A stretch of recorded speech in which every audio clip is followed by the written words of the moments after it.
for the Rockies game against the San Francisco Giants tonight. Hey, Patrick. They don't play till 7 o'clock tonight. Yeah, why are you there so early, Patrick? Man loves baseball. I got a lot on my plate, gentlemen. How are you? Good, good. Thank you. Hey, let's start by talking about Jon Gray. You've had it in the paper a few times. I also talked to Walt Weiss about this earlier this week. Is Jon Gray going to be shut down, or does the six-man rotation kind of allow them to stretch him through the end of the season now?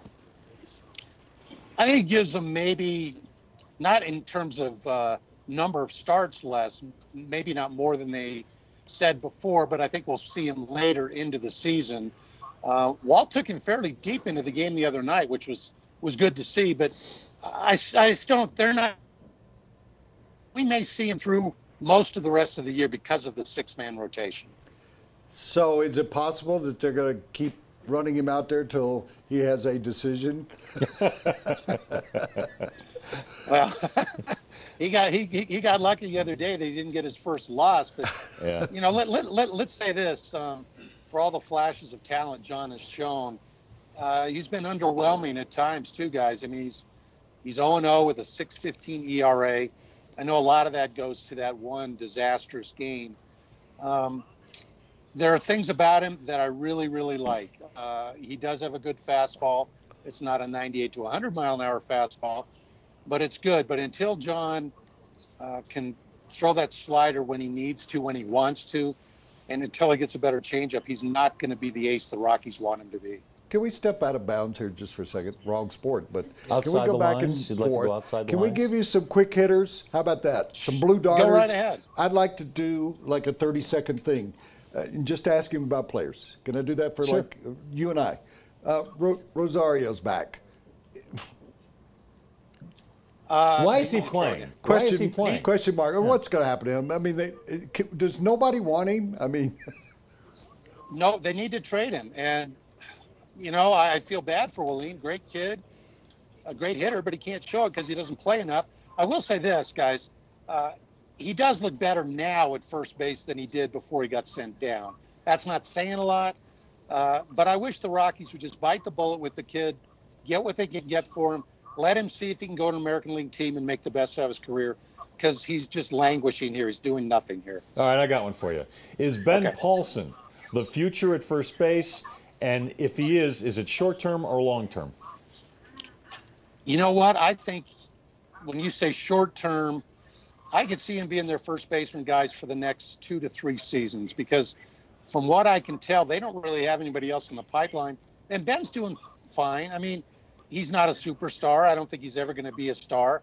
But his numbers right now are certainly better than Todd's were the last 5 years of Todd's career. So I think he's more than a serviceable first baseman, and they've got enough pop in that lineup that I'd be very comfortable with him at first base. Hundley. Nobody talks about Hundley. I mean, he really doesn't get talked about. Having a nice season. He's right at 300 all year long, so they got a lot out of him there for a guy that was a 235, 240 hitter. You tell me, though, is he part of the problem with the pitching, or is he part of the solution with the pitching? He's part of the solution, Woody. I think anybody who's talked to Nick, who talks to Walt, who's talked to teammates, would say one of the best things the Rockies did this year was get Nick Hundley. He is emerging as the leader in that clubhouse. He's the one guy vocally who will call guys out when they need to. He's got a perfect mentality. He's hitting well. He's a good defensive catcher. The trials and tribulations of this pitching staff cannot be pinned on Nick Hundley. Patrick, we have never seen a streak like Carlos Gonzalez is experiencing right now. 25 homers in the last 50 games, 71 RBIs in the last 3 months. What do you do with Carlos Gonzalez now? Do you trade him while he is at maximum value at some point in the offseason? Or do you keep him on the team because you could always use a bat like that for sure? Yeah. Could I shorten that question to car go or car stay? Yeah, you know, guys actually asked me why I was here so early. That's part of my Sunday story I'm working on. I'm trying to figure out, you know, what do they do with him now? Do they, now with Tulo's gone, do they say, you know what, going forward, we're going to have Arenado and Cargo be our keystones. We're going to use the young pitching coming up the next 2 years and build around them. You know, Jeff Bridich at the trade deadline, when they traded Tulo, basically said, nobody was knocking down the doors to try to get Carlos Gonzalez. That's changing now. I'll bet. If I was him, meaning Jeff Bridich, I would think long and hard about trading Cargo right now, because I wouldn't have said that before. I was a skeptic, but I think he's all the way back. And really, guys, his contract over the next 2 years, it's $37 million over the next 2 years, 16 and 17.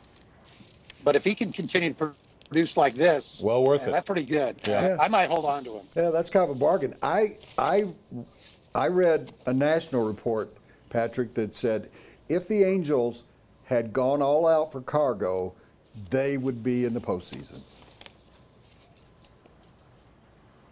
I could see that.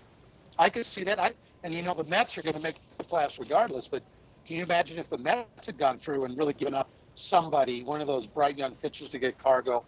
Boy, they might be among the favorites to win the World Series and challenge the Cardinals if they had made that move. They didn't. But that's how good Cargo's been of late.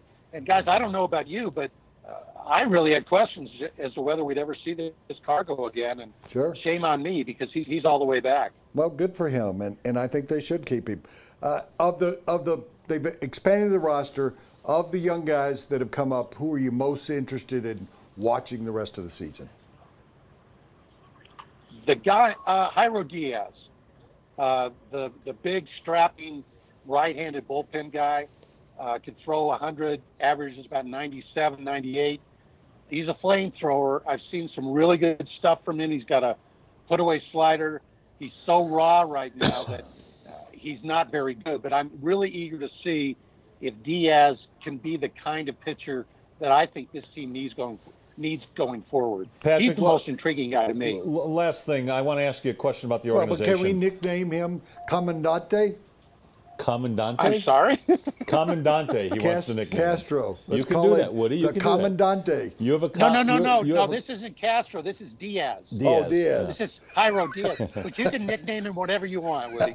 You have a column. You can write whatever you want. Patrick, last thing. Organizational question. A lot of empty seats out there. A lot of empty seats. The fans are sending a message to Dick Monfort. Is Dick Monfort listening? You know what? He hasn't been here a whole lot lately that I can see. He's been there pregame, but I haven't seen him in his typical seat behind the dugout. Is he listening? I would think he's got to be, given, like you said, all the empty seats. I mean, that's not unusual for September. If you watch the Rockies-Braves game in Atlanta recently, that was even worse. But, yeah, he's got to be listening. I think he's got to know that despite what Cargo's doing and some of the fun guys in this team, if they keep losing, attendance is going to start dipping. It's already dipped a little bit. Yeah. But if they continue to lose, I could see it go down precipitously. Problem is, guys, and I have tried to get Dick Monfort to talk to me and talk to the Denver Post, and everything I'm hearing is if he does it at all, it won't be till the end of the season. Personally, I'm on the record saying it's about time, if he wants to be team president, he needs to answer the fans and answer to the media in this town. So far, he's been in hiding all year, and I don't agree with that at all. Good point, Patrick. Patrick, we'll see you at the park tonight. Thank you. Okay, guys, thank you. Patrick Saunders, the Denver Post, brought to you by John Elway Cadillac of Park Meadows, Colorado's #1 Cadillac dealer.